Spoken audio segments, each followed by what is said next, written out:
Welcome my dear student, my maths my proud YouTube ચેનલમાં આપ સર્વ વિદ્યાર્થી મિત્રોનું હાર્દિક સ્વાગત છે. વિદ્યાર્થી મિત્રો, આપણે આજે નવા ચેપ્ટરની શુભ શરૂઆત કરીએ. યામ ભૂમિતિ. તો કે યામ ભૂમિતિની અંદર થોડું યાદ કરીએ આગળનું. તો કે આપણને ખબર છે કે આપણે કોઈ સંખ્યા રેખા જોઈએ છે ને, તો એ અલગ અલગ બિંદુઓનો સમૂહ છે. દાખલા તરીકે આ એક સમતલ છે. સમતલ એટલે એક સપાટી. હવે આપણે પૂછીએ કે ભાઈ આ બિંદુ ક્યાં આવ્યું છે, તો જનરલી ઘણા બધા વિદ્યાર્થીનો જવાબ આવે કે ઉપરની સાઈડ કોર્નરમાં, કોઈ કે ઉપર છે, કોઈ કે દેશી ભાષામાં કહે તો આ બાજુ, ઓલી બાજુ. પરંતુ એનું એક ચોક્કસ સ્થાન છે. એ નક્કી કરવા માટે જે પણ કાંઈ ભૂમિતિનો ઉપયોગ થાય છે એ એક યામ ભૂમિતિ છે. તો કે જુઓ, આ બિંદુ છે એને સંગત એક સંખ્યા સંકળાયેલી હોય. સેમ એની બાજુમાં જે કોઈ બીજું બિંદુ હશે. આવા અનેક બિંદુઓ ભેગા થઈને એક શું રચાય છે? રેખા રચાતી હોય છે. હકીકતમાં જે રેખા આપણે જોઈએ છે ને, એ આવા અસંખ્ય બિંદુઓનો એક ગણ છે. જુઓ, ગણ શબ્દથી કદાચ તમે પરિચિત હોય કે ન હોય, કે ગણ છે ને એક સુનિશ્ચિત વસ્તુઓનો સમુદાય, કે ગણ પોતે અવ્યાખ્યાયિત છે. જો આ બિંદુઓ ભેગા થઈ અને એક સીધી શું રચતા હોય છે? રેખા રચતા હોય છે. મેં કીધું એમ કે ભાઈ બિંદુઓનો ગણ છે રેખા. તો કે ગણ છે પોતે અવ્યાખ્યાયિત પદ છે. કે જેમ ભૂમિતિમાં આપણે આગળ જોયું હતું કે ભાઈ અવ્યાખ્યાયિત પદો, કે ભાઈ બિંદુ તો એની કોઈ વ્યાખ્યા નથી, પરંતુ આપણે એને નિરૂપણ કરી શકીએ. એમ ગણની પણ કોઈ વ્યાખ્યા નથી ચોક્કસ, પરંતુ એને દર્શાવવું હોય ને તો એને આપણે કહી શકીએ કે સુનિશ્ચિત વસ્તુઓનો સમુદાય. એટલે શું થાય? તો કે ગણ. બાકી ગણ પોતે કેવું પદ છે? અવ્યાખ્યાયિત. તો કે ભાઈ સંખ્યા રેખા ઉપર સુનિશ્ચિત એટલે ચોક્કસ પ્રકારની જ માહિતી છે. શું? તો કે સંખ્યાઓ. પછી એની અંદર બધા જ પ્રકારની સંખ્યાઓ આવે, વાસ્તવિક સંખ્યાઓ. કેમ કે સંખ્યા રેખા પરનું કોઈ પણ બિંદુ અને બિંદુને સંગત સંખ્યા હંમેશા સંકળાયેલી હોય. તેથી આપણે લખીએ કે પ્રત્યેક વાસ્તવિક સંખ્યાને સંગત સંખ્યા રેખા પર અનન્ય બિંદુ મળે. જુઓ, બહુ જ મહત્વનો શબ્દ છે ગણિત માટે, અનન્ય. હજી ઘણા બધા વિદ્યાર્થી ધ્યાન નથી રાખતા. અનન્ય એટલે અનંત ન થાય, એક અને માત્ર એક જ થાય. Only for one. કે જેમ આપણે વિદ્યાર્થીઓના ઉદાહરણ આપીએ કે એક ક્લાસરૂમનું ઉદાહરણ આપો, એક જ ક્લાસરૂમમાં બેઠેલા વિદ્યાર્થીઓ અને એના રોલ નંબર. તો કે એક વિદ્યાર્થીને એક જ રોલ નંબર મળ્યો હોય. ક્યારે આપણે કોઈ જોયું ક્લાસમાં કે કોઈ શિક્ષક હાજરી પૂર્વ આવે અને બોલે રોલ નંબર 5, તો 4 વિદ્યાર્થી બોલે યસ યસ યસ યસ? ના. હંમેશા વિદ્યાર્થીને પોતાનો રોલ નંબર અનન્ય જ હોય. એનાથી ઊંધું, તો જો રોલ નંબર હશે તો એને અનુરૂપ એક વિદ્યાર્થી હશે, ને એક વિદ્યાર્થી હશે ક્લાસરૂમમાં, તો એને અનુરૂપ એક એનો શું હશે? Roll number. એટલે કે આથી ઉલટું, સંખ્યા રેખા પરના પ્રત્યેક બિંદુને સંગત અનન્ય વાસ્તવિક સંખ્યા સંકળાય છે અથવા તો સંકળાયેલી હોય છે. કે ભાઈ આ જે સંખ્યા રેખા છે ને, એ સંખ્યા રેખા પરનું કોઈ પણ બિંદુને સંગત એક સંખ્યા હોય, અને આ વાસ્તવિક સંખ્યાને સંગત સંખ્યા રેખા ઉપર એક શું હોય છે? બિંદુ હોય છે. તો એવી આપણે સંખ્યાઓ આડી અને ઊભી બેનો ઉપયોગ કરી આપણે ભૂમિતિની અંદર યામ ભૂમિતિની શરૂઆત કરીશું. તો કે જુઓ કે યામ ભૂમિતિની અંદર એમનો ઉદ્ભવ કઈ રીતે, કોણે કર્યો? તો કે ફ્રેન્ચ તત્વચિંતક અને ગણિત શાસ્ત્રી રેન દેકાર્તે ગણિતની એક ખૂબ જ મહત્વની યામ ભૂમિતિ નામની શાખા વિકસાવી. દાખલા તરીકે આપણે ગ્રાફને જ એક સમતલ માનીએ. હમણાં જે આગળ ઉદાહરણ આપ્યું તેની જેમ, કે હું એમ કહું આ એક બિંદુ આવેલું છે અહીંયા, એનું સ્થાન અહીંયા કઈ જગ્યાએ છે? ફરી પાછો એનો જ પ્રશ્ન. તો જે ફ્રેન્ચના તત્વચિંતક અને ગણિત શાસ્ત્રીએ એક શાખા વિકસાવી, એટલે એક એની સૂઝ આપી આપણને કે ભાઈ સમતલમાં કોઈ વસ્તુનું સ્થાન નક્કી કરવું હોય ને તમારે, તો એના માટે તમે સૌથી પહેલાં બે રેખાઓ દોરો. એટલે કે સમતલમાં વસ્તુનું અથવા તો બિંદુનું નિરૂપણ કરવા માટે આપણે બે પરસ્પર લંબ રેખાની જરૂર પડે છે.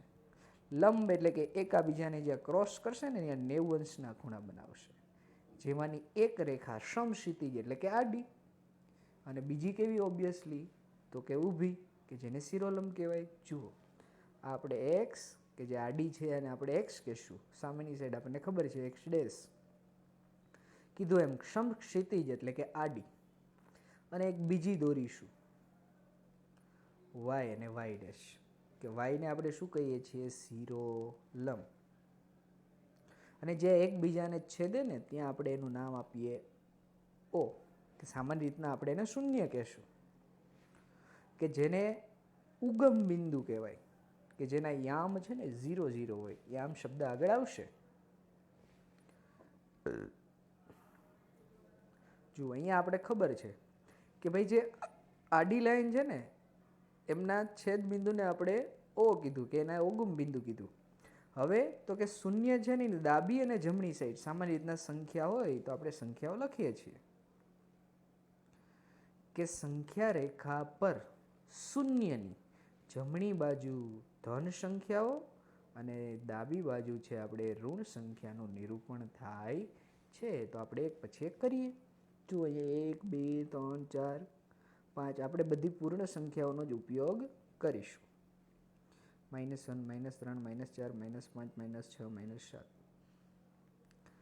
સેમ જ્યારે વાય અક્ષની વાત આવે તો શૂન્યથી ઉપરની સાઈડ એટલે કે વાય સાઈડ છે આપણે ધન સંખ્યાઓ લખીશું. નીચેની સાઈડ છે ફરી પાછી આપણે ઋણ સંખ્યાઓ લખીશું.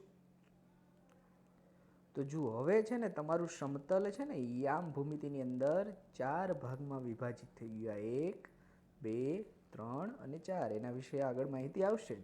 તો હવે પછી આપણે આનું સ્થાન નક્કી કરી શકીએ આ બિંદુનું ક્યાં છે, કે ભાઈ પહેલા ચરણમાં, બીજા ચરણમાં, ત્રીજા ચરણમાં, ચોથા ચરણમાં.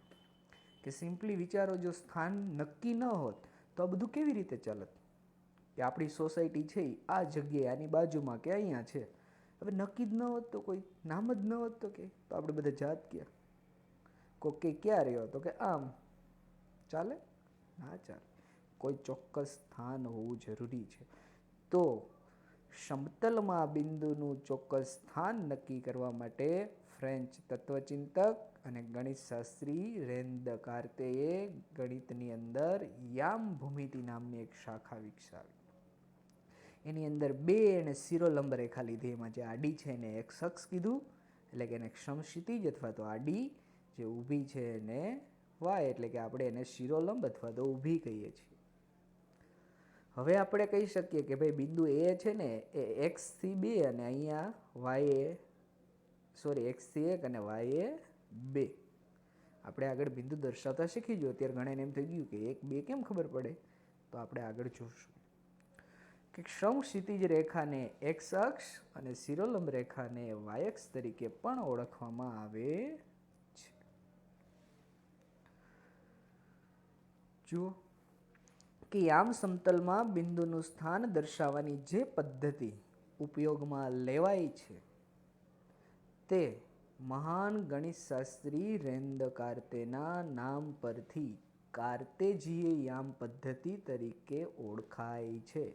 કે આપણે જે આ ગણિતની અંદર યામ ભૂમિતિની જે વાત કરીએ છીએ એ કાર્તેજીય યામ પદ્ધતિ તરીકે પણ ઓળખવામાં આવે છે. તો એની અંદર શું એવી વિશેષતા છે, તો કે કાર્તેજીય યામ પદ્ધતિમાં યામાક્ષો એટલે કે એક્સ અક્ષ અને વાય અક્ષ, જે અક્ષ છે બંને અલગ અલગ કે જેને કહે છે યામાક્ષો, સમતલને 4 ભાગમાં વિભાજિત કરે છે. આ દરેક ભાગને ચરણ કહે છે. શું કહે છે? ચરણ. એને પાદ પણ કહેવામાં આવે. દરેક ચરણને આંક એટલે કે અંક 1 2 3 અને 4 વડે OX થી વિષમ ઘડીની દિશામાં, જુઓ OX એટલે કે આથી વિષમ, આપણને ખબર છે આપણી ઘરે ઘડિયાળ હોય તો આમ જ ચાલે. એમ ન કહેતા સાહેબ નંબરવાળી હોય તો નંબર દેખાડે, એમાં કાંટા ન હોય, આપણે કાંટાવાળાની જ વાત કરીએ છીએ. વિષમ એટલે આનાથી ઊંધું દર્શાવવામાં આવે છે. એટલે કે અહીંયા છે ને પ્રથમ ચરણ આવે. કે જેની અંદર જે યામ હોય ને તમારે આગળ આવશે કે જે બિંદુના યામ બંને ધન હોય એટલે કે પ્લસ હોય તો એ હંમેશા પ્રથમ ચરણમાં આવે કે જ્યાં 0થી મોટો x છે 0થી મોટો y છે. આ સાંકેતિક સ્વરૂપ છે. વિષમ ઘડી એટલે આ બાજુ ઊંધી ચલાવવાની છે. ઘડી એટલે ઘડી ડિટર્જન્ટ પાવડર નથી સમજવાનો પાછો. ઘડિયાળ, દિવાલ ઘડિયાળ, કાંડા ઘડિયાળ, કાંટાવાળીઓ. દ્વિતીય ચરણ કે એની અંદર પહેલો જે યામ છે ઋણ આવશે, જ્યારે બીજો યામ છે કેવો આવશે ધન. એટલે કે 0થી નાની એક્સની સંખ્યા હશે. અહીંયા એક્સ અક્ષ ઉપર જુઓ બધી સંખ્યા શૂન્યથી નાની જશે, કેમ કે આપણને ખબર છે શૂન્યની જમણી સાઈડ બધી ધન સંખ્યા હોય તો એનાથી મોટી છે, જ્યારે શૂન્યની ડાબી સાઈડ ઋણ સંખ્યા બધી એનાથી નાની છે. જ્યારે વાયમાં ફરી પાછું 0 કરતાં મોટી સંખ્યા હશે. નીચે આવીએ એટલે તૃતીય ચરણ આવશે કે બંને ઋણ, 0થી નાનો એક્સ 0થી નાનો વાય. ચતુર્થ ચરણ કે જેમાં એક્સ છે એ ધન આવશે, વાય છે એ ઋણ આવશે. કે અહીંયા જ્યારે યામ કોઈ પણ લખીએ તો પહેલો હંમેશા એક્સનો જ યામ દર્શાવે છે અને પછીનો છે હંમેશા વાયનો જ દર્શાવે છે. એ ખાસ ધ્યાનમાં રાખવાનું. પ્રથમ ચરણમાં બિંદુના યામ પ્લસ અને પ્લસ, જ્યારે બીજા ચરણમાં માઇનસ પ્લસ, ત્રીજામાં બંને માઇનસ અને ચતુર્થ એટલે કે ચોથામાં પ્લસ અને માઇનસ સ્વરૂપમાં હોય છે. બંને અક્ષોને યામાક્ષો કહે છે. આ સમતલને યામ સમતલ અથવા કાર્તેજીય સમતલ અથવા તો એને એક્સ વાય સમતલ પણ કહેવામાં આવે છે.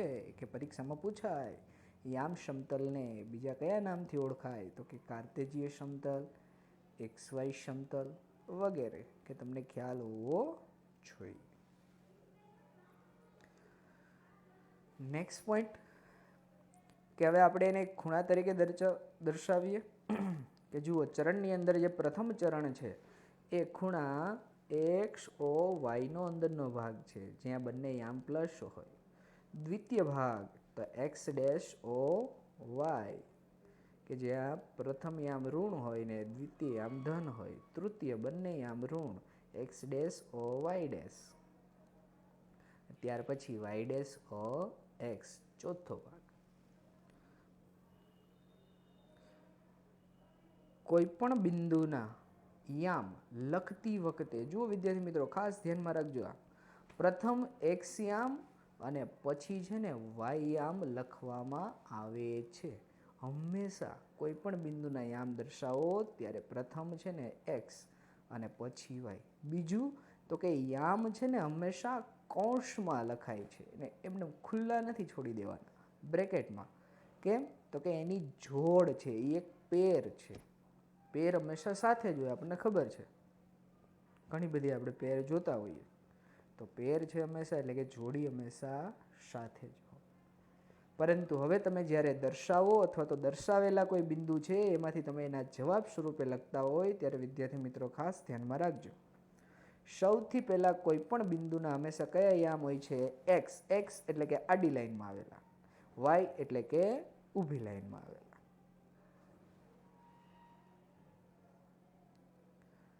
સમતલમાં ઉગમ બિંદુ જુઓ પરીક્ષામાં ઘણી બધી વખત પૂછાય છે કે ઓના યામ હંમેશા જુઓ અહીંયા લખ્યું 0 અલ્પવિરામ 0, ખાલી 0 નથી લખવાનું.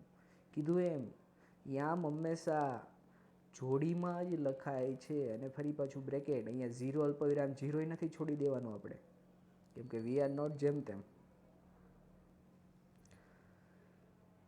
કે યામ સમતલમાં યામાક્ષો વચ્ચેના ખૂણાનું માપ કેટલું થાય? શિરોલંબ હોય તો લંબ એટલે એકબીજાને છેદે ત્યાં હંમેશા કેટલાનો બનાવે? 90 અંશનો. એન્ડ લાસ્ટ પોઈન્ટ કે એક્સ યામને કોટી અને વાય યામને ભુજ પણ કહે છે. જુઓ એક્સ યામ કે જે પ્રથમ યામ છે ને કોઈ પણ બિંદુનો એને કોટી પણ કહેવાય એક્સ યામ. જ્યારે બીજો છે વાય યામ એને શું કહે છે? ભુજ પણ કહે છે. Thank you for watching my dear student. આજે આપણે યામ ભૂમિતિનો પ્રથમ ભાગ જોયો. આવતીકાલે આપણે સ્ટેપ બાય સ્ટેપ આગળ વધીશું. જ્યાં સુધી શક્ય બનશે ત્યાં સુધી. નેક્સ્ટ આવતા લેક્ચરમાં જોશું.